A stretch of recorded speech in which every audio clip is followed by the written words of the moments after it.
So let's look at the interview questions themselves. Interviews, I've mentioned the STAR method. This is it: situation, task, action, results. So interview questions could look like this. I've put these ones. Now, there are so many interview questions that you could be asked. These ones are super, super common. Tell me about yourself. Or, as I mentioned earlier, it might look like, tell me about your career history. Tell me why you think you're suitable for the role. Tell me why you applied to the role. Tell me about your background. Now, a lot of people say to me, well, it's on the CV. Like, why do I have to repeat it? Now, I'm telling you, if you were in the last session, you'll remember your CV was reviewed by the recruiter, by the hiring manager for probably less than 5 minutes. They probably reviewed it when they invited you to interview, and they're probably reviewing it about 2 minutes before you walk into that interview meeting room. So whilst they've got a gist and they can see the document in front of them, there is nothing like hearing it from you and you bringing it to life. Think of it, your CV is like the back of a DVD cover. Sure, I mean, it is the film, right? But it's not the same as watching the film. You've got to bring it to life and bring it to life for them.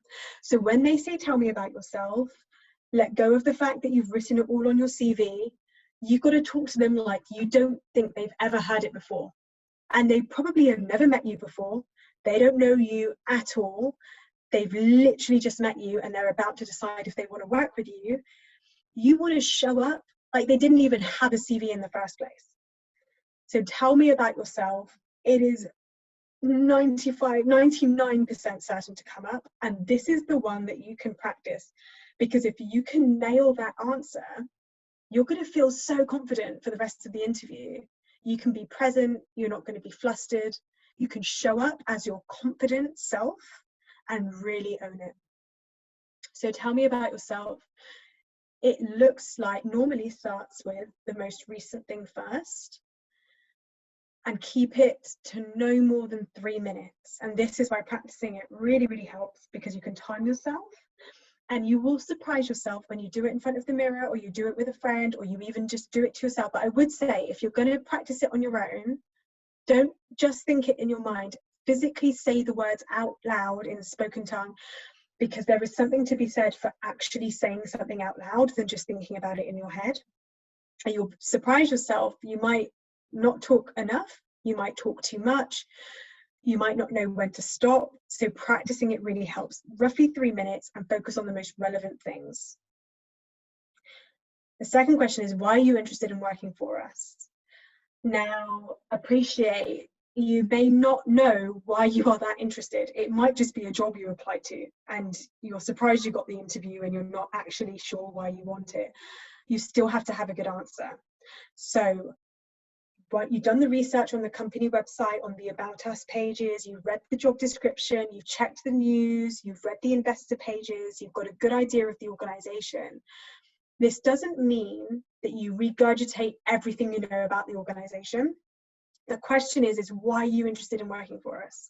So make it personal. This is where you show a genuine interest in that company. It could be because you love the company values. It could be because you love the way that they market their services. It could be that you are a regular consumer of their services, and so therefore working for them would be incredible. It could be because you have a passion for that service, product, or sector. It could be because your entire family works in that industry and that's your vision and that's all you ever want. Whatever your reason is, say it with conviction, say it with passion, and show a genuine interest, because it genuinely is a reason why people don't get offered a role. Sometimes it's like they just didn't seem interested. They didn't seem that bothered about working for us. And there's a balance to be had, but it's kind of like flattery. It's like being on a date. You want to know that that person's interested. You want to know that they're in front of you because they're into you. It's the same. You're talking to a company, but that company is still just a person. So you want to show genuine interest. So again, it's a really easy one to prepare. Have a clear reason and a clear answer, so that when you get the chance to deliver it, you can deliver it with conviction. So tell me about a challenge you have faced and how you overcame it. So this is where the STAR method really comes in. So they'll say to you, tell me about a challenge and how you overcame it. You will say, well, the situation was this. So you've told them about your career history, you've told them about your background and your skills and experience, but don't necessarily know the context of your job. So you need to paint the picture. It really helps. It helps set the scene. It helps people engage more. Storytelling, basically think of storytelling. Storytelling is the most powerful way of communication. So by setting the scene, you're building up the story. Then you're telling them about the task. So this is what I actually had to do. These were the 3 things that I was tasked with. Then I did them, and this is how. And these were the outcomes that I got. And that's where I say again, think about the results. Think about, did you make money? Did you save money? Did you improve a customer experience? Did you improve a process? Did you create an efficiency? It's all about the result, because that's what businesses care about.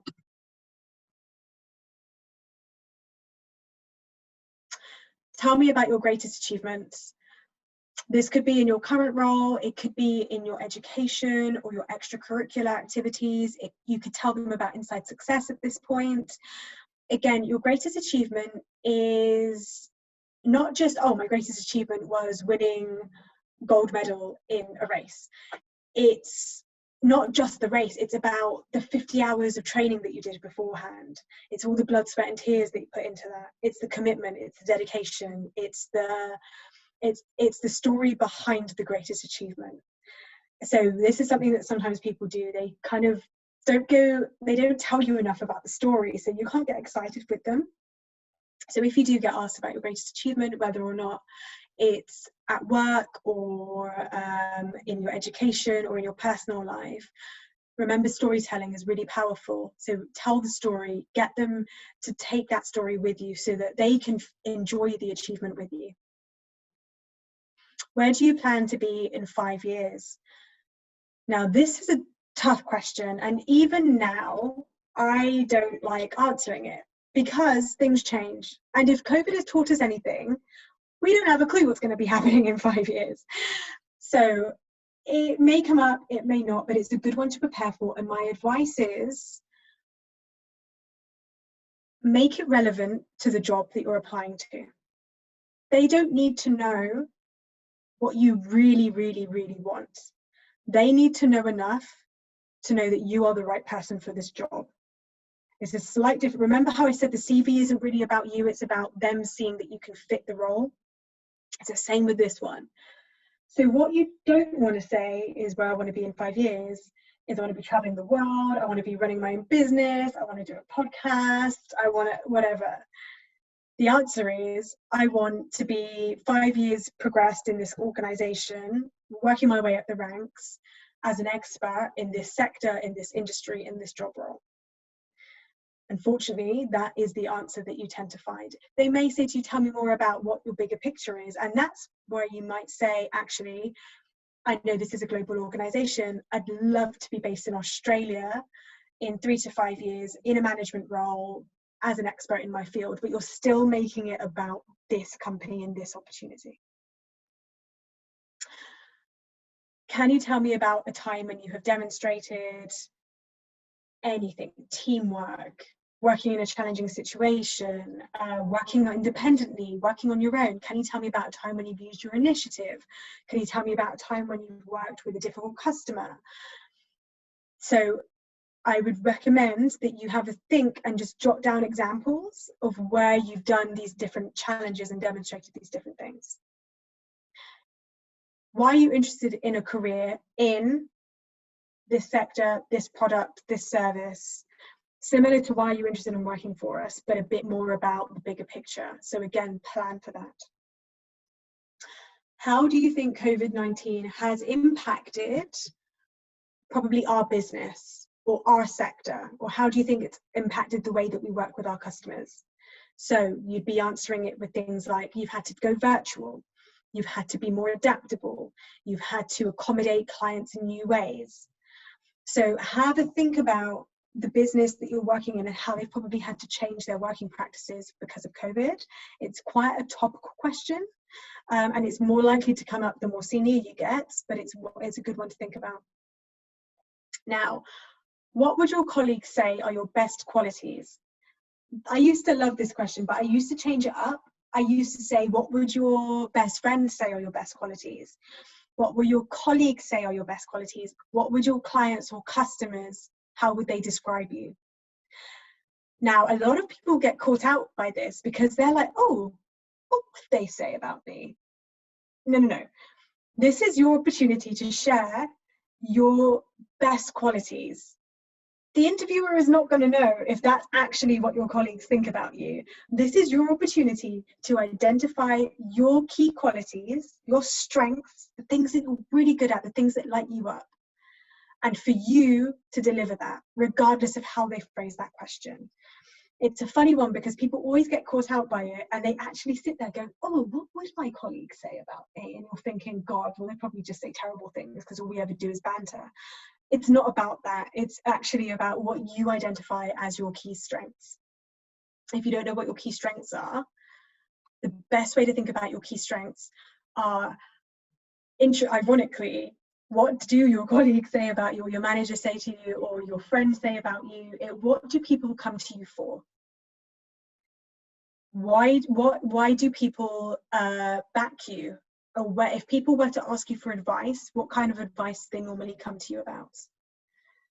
If you think about those things, then you start to think about what your actual qualities are. So if you're somebody that is just really good at spreadsheets, say that. I'm the Excel girl. People come to me because of Excel. I can do pivot tables. I can do anything with Excel. That's one of my best qualities. Second to that, attention to detail. So it kind of links. If people come to you for advice all the time, don't underestimate that. It really is an amazing quality to have. And this goes back to that confidence thing. Don't get too in your head about the story you're telling yourself. It does actually help to think about yourself objectively, step outside of yourself, get out of your own way, and actually think, what do my friends say about me? What do my colleagues say about me? What do I get praised for at work? Because actually, those are probably the things that you're good at, and they probably are your best qualities. But as I say, for the purpose of the interview question, it's actually your opportunity to share what your best qualities are. The other side of that is, what is your biggest weakness or development area? And this is one that you do want to think about, and a lot of people really struggle to answer. They're like, oh, I'm a perfectionist. You're like, okay, tell me something I don't know. Unless you actually are a perfectionist and you're quite OCD, I wouldn't say that. It might be that, and again, this is where it takes genuine self-reflection and genuinely, what is it? If you had to say one thing that you just know you don't enjoy, you're not good at, you procrastinate on. If you procrastinate on something, it's probably a sign that you don't like it or you're not good at it. So what is your biggest weakness or development area? What they're really looking for is understanding if you have awareness about what that is and what you do to make sure that it doesn't become a problem at work. So for me, it is, I would say actually, it's procrastinating. If I don't like doing something, I will delay it and procrastinate on it, and I'll wait until the deadline and do it at the last minute.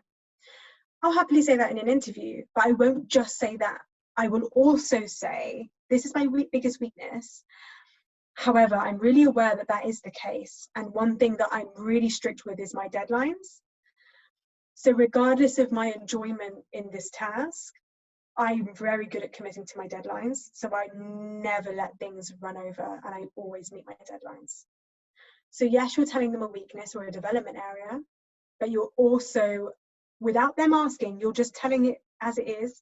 This is how I combat it.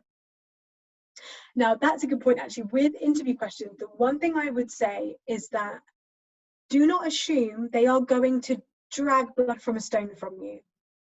You need to give them, without going on too much, so using the STAR technique, situation, task, action, results, you need to give them a holistic answer without them having to go, okay, can you explain that a bit more? I don't quite get that. Can you tell me more about that? What was the result? Why did you do that? Would you do it differently? These follow-on questions probably suggest that you didn't give enough in your first answer. Don't worry if they do ask follow-on questions. It's great they've given you the chance. So go ahead, ask them or answer them. But don't assume you will get the chance to give more information. If you say, yeah, my biggest weakness is procrastination, and that's it, and they don't say anything else, they say, oh, okay, how do you overcome that? They may not say that. You have to give the full answer and give the holistic answer and build the picture for them. That's your responsibility, not theirs. Another good one is that sometimes you will forget the question, or you'll feel like you've talked way too much and you'll lose sight of it, and then you'll be like, oh God, have I said too much? Did that even answer the question? You're like, what the hell? There's nothing wrong with acknowledging it. Self-awareness is a powerful thing. So simply say, I feel like I talked a bit too much there. Did I answer your question? Is there anything else that I can add on for you? And if they say, no, that was actually great, thank you, then fine.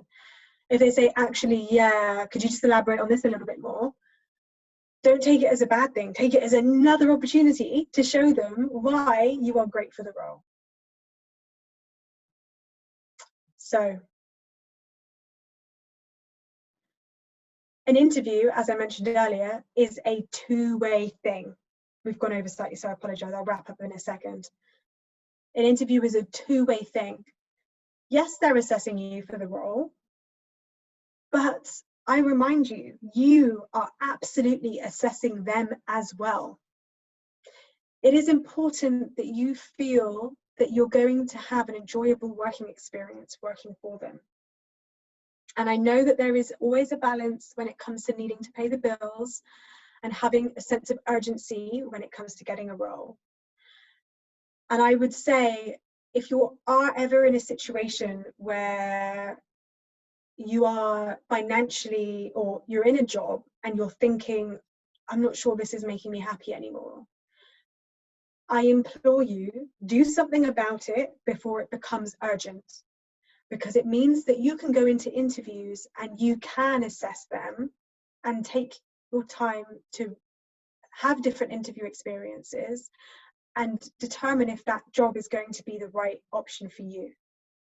It's important because you spend a lot of your waking day at work. If you work full time and you wake up at 7 a.m. and you go to bed at 10 p.m, that's, 15 hours. You spend 8 of them at work, if not longer. You want to be happy in your job. So unless you are desperate, and sometimes that happens, but as soon as you have some kind of income coming in, take the time, especially when you're comfortable, to assess what do you really want in your career and in your life. Because then it gives you the ability to assess if organizations are going to be right for you as well. Interviews are a two-way thing.